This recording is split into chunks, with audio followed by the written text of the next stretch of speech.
반갑습니다. 4조 발표자 주재훈입니다. 4조 발표 시작하겠습니다.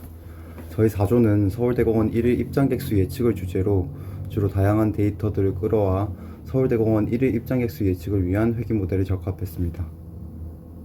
저희 발표의 전체적인 개요입니다.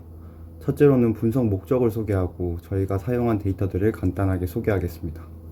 그리고 나서 간단한 EDA를 통한 데이터 전처리 과정을 소개해드리고 저희가 적합한 회계 모델에 대한 분석 방법 및 분석에 대해 소개해드리겠습니다.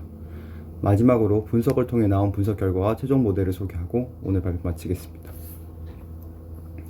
먼저 분석 목적입니다. 저희 분석 목적은 크게 두 가지입니다. 첫째로는 서울대공원 입장객 수 예측을 통해 운영계획 수립에 조금 더 도움을 줄 수 있지 않을까 합니다. 가령 가을의 단풍과 같은 선선한 날씨로 대공원 입장객 수 수요가 크게 늘어난다면 그에 맞춰서 인력을 배치하고 적절한 행사를 진행하는 등 수요를 더 극대화시키는 방향으로 운영계획을 수립하고 3월 초와 같은 추운 날씨에는 대공원 입장객 수요가 많이 줄어듭니다. 이때 인력을 조금 더 감축하고 수요가 적은 구역에는 운영을 중단하는 등의 방법을 통해서 유원지 수익성 측면의 개선을 이루는 운영계획을 수립할 수 있을 것입니다. 다음으로는 저희가 적합한 모델이 충분히 타 유원지 수요 분석에 일반성을 가진다면 타 유원지 수요 분석의 기반 모델로서 저희 모델이 사용될 수 있을 거라고 생각합니다. 다음으로 저희가 사용한 데이터 소개해 드리겠습니다. 저희가 사용한 데이터는 크게 네 가지입니다. 첫째로는 저희가 설명 변수를 담고 있는 서울대공원 1일 입장객 수 데이터입니다. 그리고 두 번째, 입장객 수에 굉장히 큰 영향을 미칠 거라고 생각한 기상 관측 데이터입니다. 기상 관측 데이터의 경우에는 기상자료 개방 포털에서 제공하는 평균 기온, 평균 습도, 강수량, 그리고 경기도 대기 환경 정보에서 제공하는 서울시 대공원이 위치한 과천시 벼량동의 대기질 데이터를 가지고 왔습니다. 세 번째로는 저출산 경향으로 인해서 방문객 감소 추세가 있을 거라고 판단했습니다. 그래서 19세 이하 청소년 인구수의 데이터를 가지고 왔습니다. 마지막으로 코로나로 인한 거리두기 그리고 코로나 확진자로 인해서 입장객 수가 유의미하게 줄어들었을 거라고 생각해서 서울시 코로나 1일 확진자 수와 거리두기 단계 데이터를 가지고 왔습니다. 다음으로 데이터 전처리 및 EDA입니다. 먼저 입장객 수 데이터의 경우에는 유료일계, 무료일계, 외국인계의 경우에는 저희 분석 목적과 맞지 않는다고 생각해서 제외시켰습니다. 날씨 변수의 경우에도 범주형 데이터로 명시되어 있었으며 결측치가 많아서 데이터에서 제외했습니다. 또한 날짜 데이터 중 연, 월, 일마다 다른 추세가 있을 거라고 판단해서 연, 월, 일 변수를 따로 떼어 변수로 만들어 주었고 날짜를 기반으로 요일을 계산해서 요일 변수를 만들어 주었습니다. 그리고 휴일 변수, 법정 공휴일 같은 경우에는 입장객 수가 늘어날 것이라고 판단했습니다. 그래서 휴일 변수를 또 날짜 기반으로 판단해서 넣어 주었습니다. 이때 휴일에 주말을 포함해야 할지에 대해서 저희가 고민했습니다.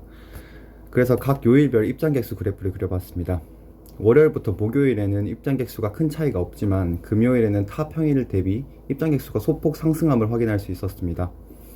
또한 주말에는 입장객 수 분포가 큰 폭으로 증가하는 것을 확인할 수 있었습니다. 따라서 요일 데이터의 주말에는 입장객 수가 큰 폭으로 늘어나는 정보를 충분히 담고 있다고 생각했습니다.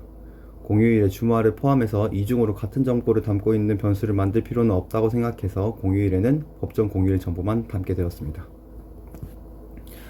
다음으로 기상 관측 데이터 전처리입니다. 기상 관측 데이터의 경우에는 각 변수들의 코릴레이션이 상당히 높아서 거의 같은 정보를 담고 있는 경우가 있을 거라고 판단했습니다. 그래서 코릴레이션 그래프를 그려보았고 최고 기온과 평균 기온이 코릴레이션이 상당히 높아 거의 같은 정보를 담고 있다고 볼 수 있었습니다. 그래서 최고 기온을 제외시킨 강수량, 평균 기온, 평균 습도의 데이터를 가지고 왔습니다. 그리고 강수량의 경우에는 전체 2970일 중에 총 이틀의 결측치가 있었습니다. 그래서 앞뒤 데이터를 확인한 후 강수가 없다고 판단해서 결측치를 0으로 처리했습니다. 다음으로 미세먼지 데이터에 대한 전처리입니다. 미세먼지 데이터의 경우에는 저희가 가지고 온 PM10 미세먼지 데이터를 비롯 초미세먼지 PM2.5, 오존 그리고 다른 대기질에 관련된 변수를 담고 있었습니다. 하지만 PM2.5의 경우에는 16년도부터 기록이 되어 있어서 2년가량의 결측치가 존재했습니다. 그래서 저희 학습 데이터로 사용하기 적절하지 않다고 판단해서 제외시켰습니다.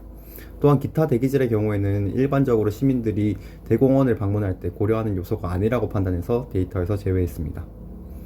그리고 PM10 데이터의 경우에는 결측지가 27개 정도 존재했는데 연속된 결측지에 대해서는 앞뒤 데이터의 평균으로 결측지를 메우는 방법을 사용했습니다.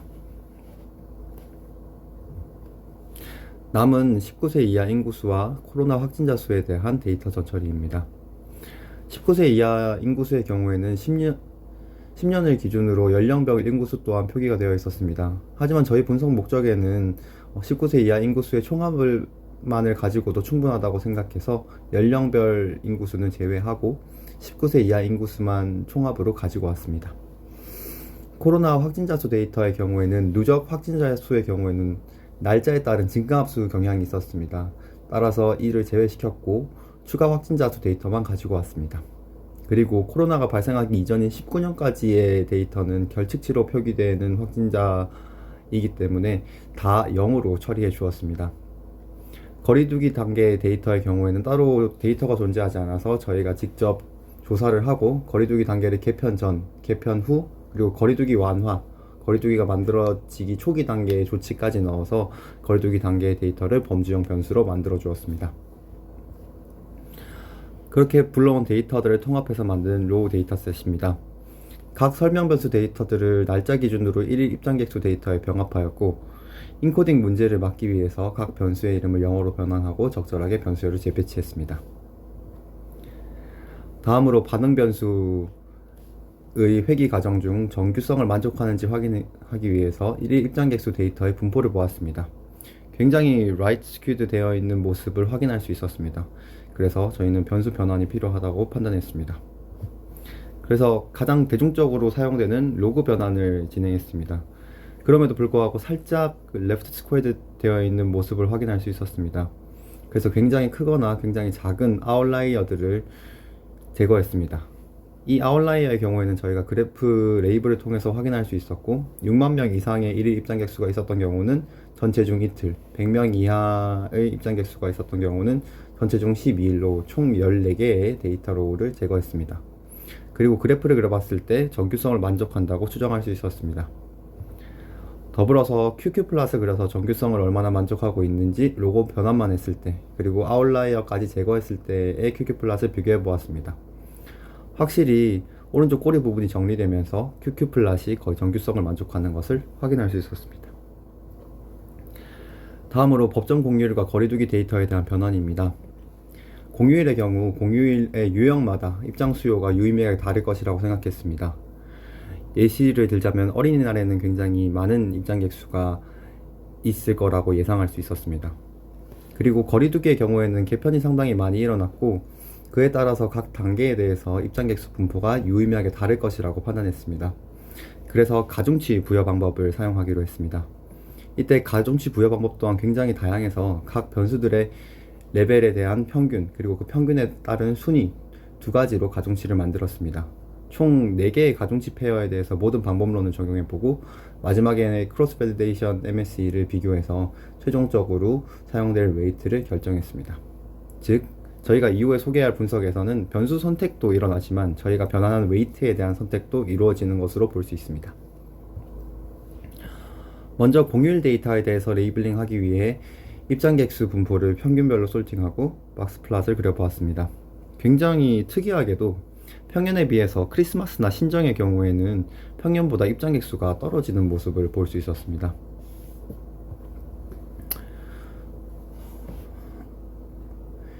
이전에 그래프에서 확인한 결과를 바탕으로 이와 같은 가중치를 만들었습니다.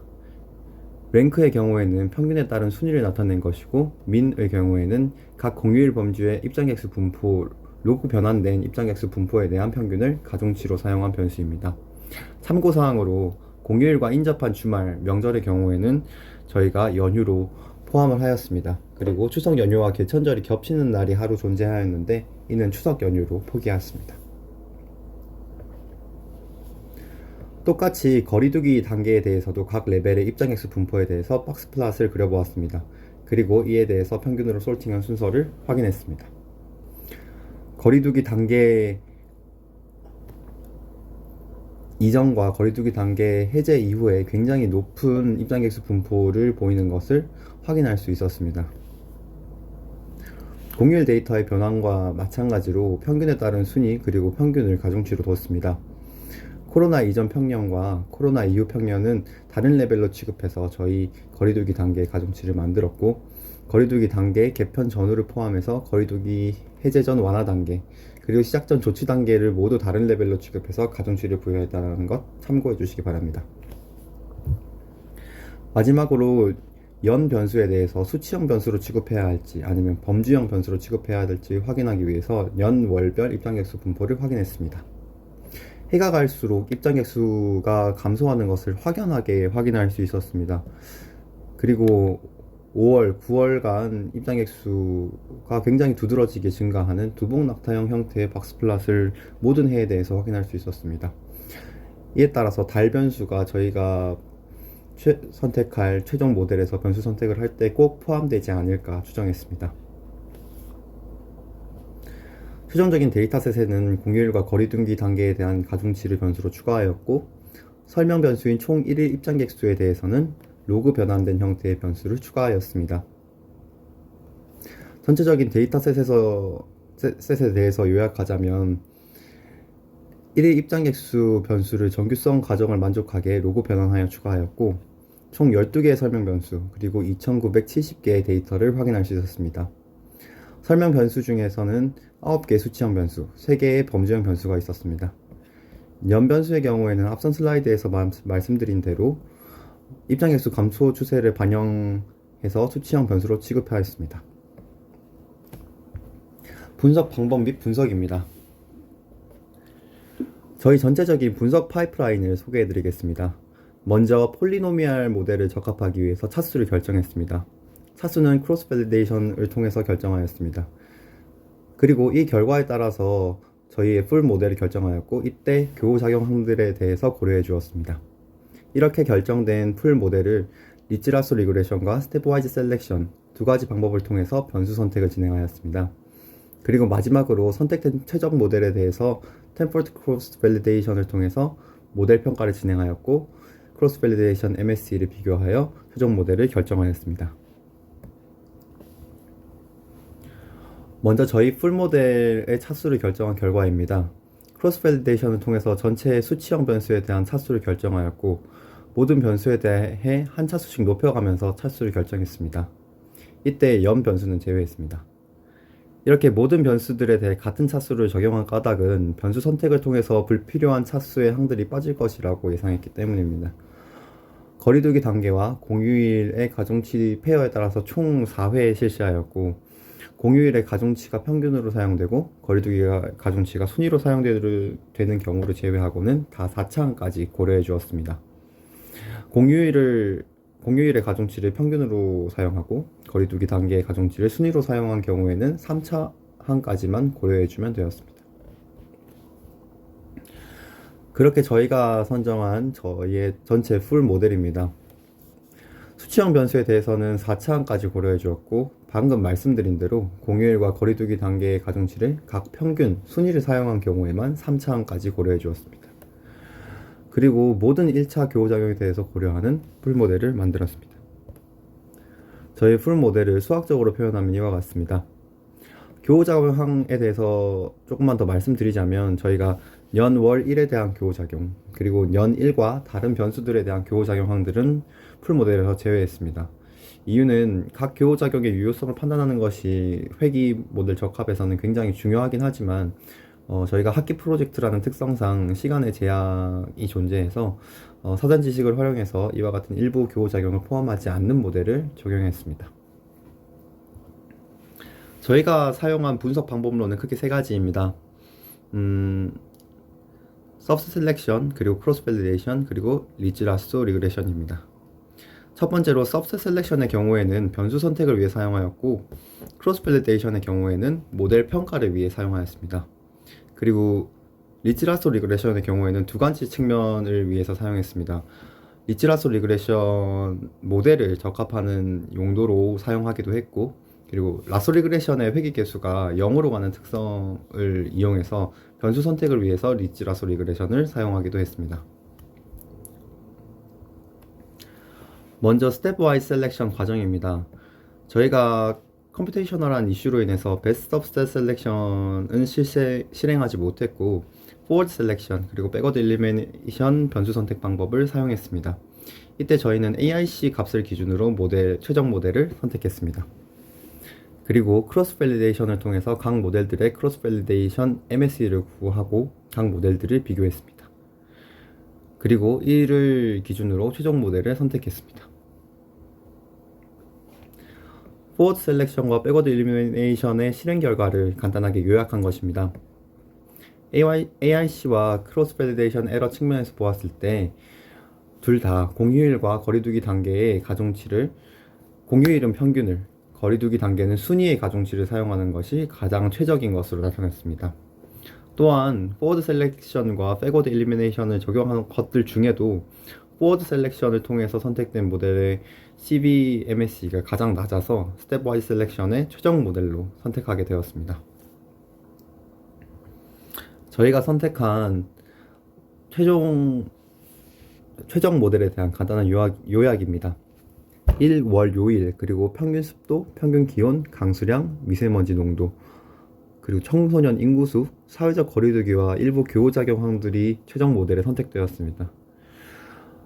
수치형 변수의 경우에는 3차항까지 고려해 주어야 했습니다. 그리고 변수 선택된 교호작용항들은 슬라이드에 나온 보기와 같이 총 26개의 교호작용항들을 확인할 수 있었습니다. 다음으로 리치 라소 리그레션에 대한 간단한 과정입니다. 먼저 크로스 밸리데이션을 통해서 리치 라소의 리그레션에 페널티로 작용할 최적 람다 값을 구했습니다. 그리고 최적 람다 값을 그리고 저희가 구한 최적 람다 값을 바탕으로 리치 라소 회귀 모델을 적합했습니다. 이후 두 갈래로 분석 방향이 나뉘었는데 이렇게 만들어진 리그레션 모델들을 바로 크로스 밸리데이션을 통해서 모델을 비교하기도 하였습니다. 그리고 리치 라소 리그레션 자체가 변수 선택의 방법론으로 볼 수 있기 때문에 라소 리그레션에서 회귀 개수가 0으로 가는 변수들을 제외한 변수들에 대해서 선형 회귀 모델을 적합하였습니다. 그리고 이를 크로스 밸리데이션을 통해서 MSE를 구하고 모델들을 서로 평가했습니다. 그래서 최종적으로 12개의 모델에 대해서 크로스 밸리데이션을 진행하였고 MSE 비교를 통해서 최종 모델을 선택하였습니다. 앞 슬라이드 과정을 걸쳐 나온 결과를 간단하게 요약한 것입니다. 앞선 스텝와이즈 셀렉션과 마찬가지로 리치 라소 리그레션의 경우에도 공휴일은 평균, 거리두기 단계는 순위를 사용한 경우 크로스 밸리데이션 에러가 가장 낮게 측정되었고 선형 회귀 모델을 적합한 경우에만 공휴일을 순위로, 거리두기 단계를 평균으로 사용한 모델의 크로스 밸리데이션 MSE가 작게 관측되었습니다. 하지만 선형 회귀 모델의 크로스 밸리데이션 MSE의 경우에는 리치 라소에 비해서 굉장히 높은 것을 확인하였고 리치 라소 리그레션 모델 결과 중에도 라소 리그레션 모델의 크로스 밸리데이션 MSE가 소폭 더 낮은 것을 확인하고 이를 최종 모델로 결정하게 되었습니다. 리치 라소 리그레션 과정을 통해서 선택된 모델의 요약은 아래와 같습니다. 년, 월, 일, 요일, 그리고 평균 습도, 평균 기온, 공휴일, 미세먼지 농도, 인구수, 거리두기 단계, 강수량, 그리고 서울시 확진자 수 변수가 선택되었고 평균 습도, 평균 기온, 공휴일에 대해서는 1차항부터 3차항까지 모두 고려해 주어야 했지만 다른 수치형 변수의 경우에는 1차항을 제외한 2, 3차항만 모델에 포함되는 것을 확인했습니다. 그리고 일부 교호작용이 존재했는데 PPT에 나와 있듯이 총 34개의 교호작용항을 확인할 수 있었습니다. 달, 일, 요일 같은 범주형 변수의 경우에는 특정 레벨의 변수만 선택되는 경우가 있었는데 이는 발표 시간 제약상 발표상 생략하겠습니다. 마지막으로 분석 결과 및 최종 모델 보여드리겠습니다.